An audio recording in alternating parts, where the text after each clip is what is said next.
from low to medium, medium to high priorities. And it'll tell you how many times that happens per minute, per second, per transaction, per whatever.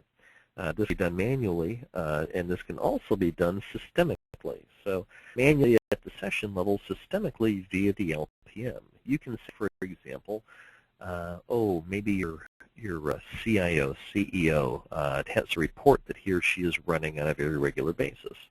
And be sure that the items that you put in front of this particular person always have the highest priority because that's the person who's going to scream the loudest. Well, at that point, what you can do is make a person into a group that has the highest execution priority, so they're always running.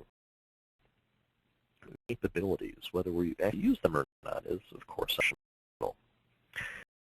So each execution class, those where you see 1, 2, and 3, are assigned 3 attributes: a base priority, which is do we come in at low, medium, or high; an engine affinity. Note that the engine affinity is not the same thing as a CPU affinity. A CPU affinity is the affinity between an engine and a CPU. The engine affinity is the affinity between a process and the engine that it may run on. By default, the task can run on any engine. The change that is your DBA's FIPS. We also have the ability to assign time slices, which is to say how long these things are going to go before they swap out. So, for example, you may put your executive in an execution class with a very long time slice and a very high priority. Works can be assigned to these processor groups at 3 levels: application, login, and stored procedures. So this is kind of interesting. Let's say you have a stored procedure which is being run 10,000 times a second. Maybe it's a get the next key type of stored procedure. You make sure that one runs as fast as possible and gets in and out as fast as possible.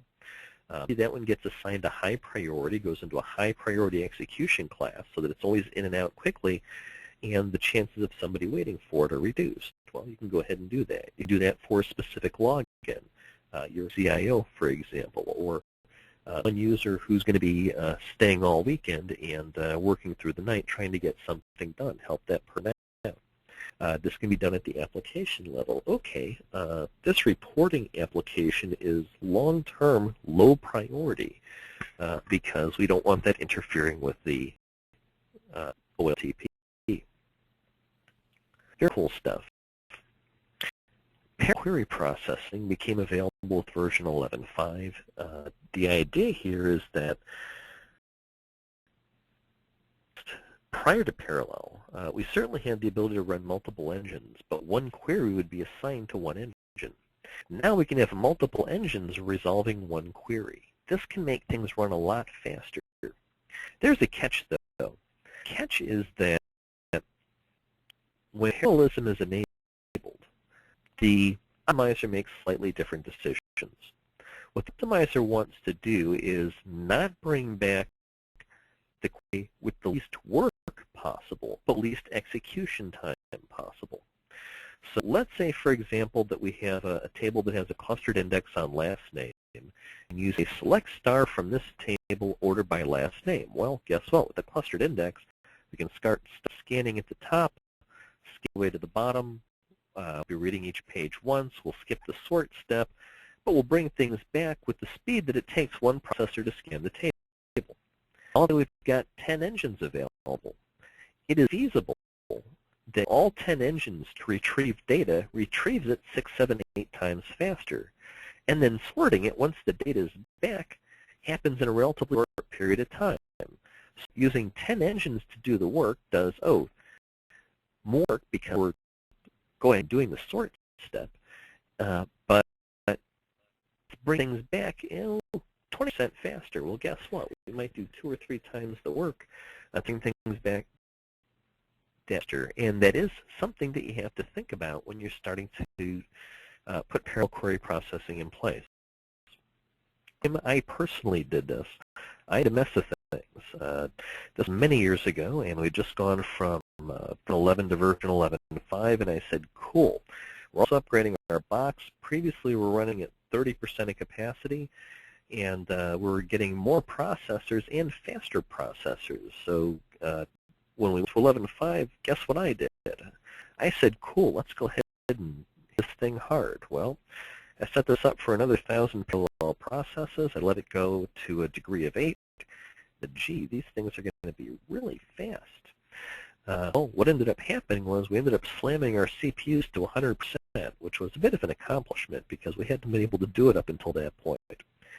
Because, and for those of you who are already chuckling, you know the punchline. When Sybase goes to 100%, everything grinds to a halt. At 99%, no problem at all. Everybody is going along smoothly, doesn't even know that the processors are close pegged. But when you hit that 100%, it does clean itself up, but it does take a while. What you need to do then is, when you enable your parallel processing, what you need to do is it up. The number of worker processes, limit your degree of parallelism, titrate it up to whatever degree you can afford for the extra CPU you're going to be hitting. So if you're at 30% of CPU and you figure you can afford to go to 50% of CPU, titrate it up until your CPU's hit 50%. Wait for the telephone calls from the people who are saying, hey, they got a lot faster. Did you do something? And you can say, yes, I did.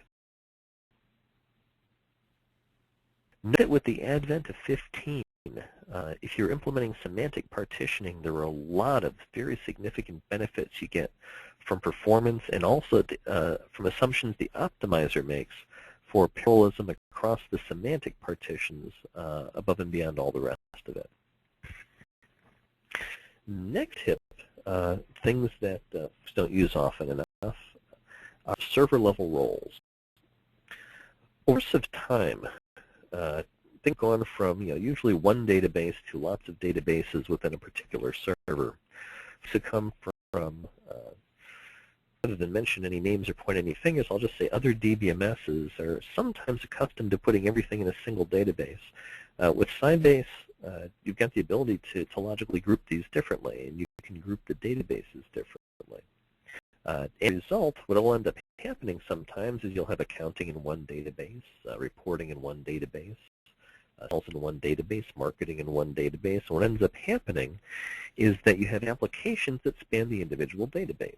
Well, past, when you add users to databases, which say the login is added to the server, the user is added to the database, you've got work to do. If you've got 4 different databases, that user's got to be added into, or the login has to be added into all 4 databases. It can be a bit of a pain in the neck.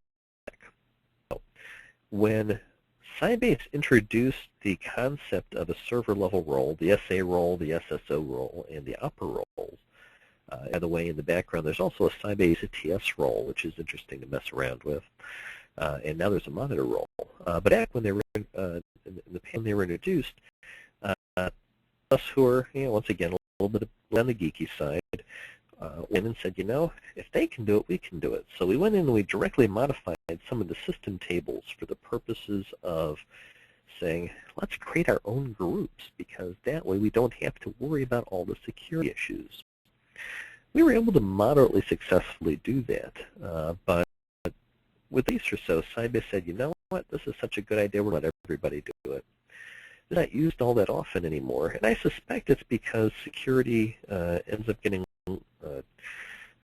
once again, people don't change it, so if 10 years ago this is the way we did it, this is generally the way we do it now unless we have a significant motivator to change. Well, this might be a significant motivator to change. If you have the ability to add roles, define and design permissions across individual databases so that you define the server-level role once and then give the role permissions within the databases, this makes adding users to servers or new logins to servers much easier, and then you can add the roles and be done with it. So it's a approach, a very cool different thing to do. Grant login the server-level roles. The logins inherit in databases, the permission granted those. And note that a login can have many roles.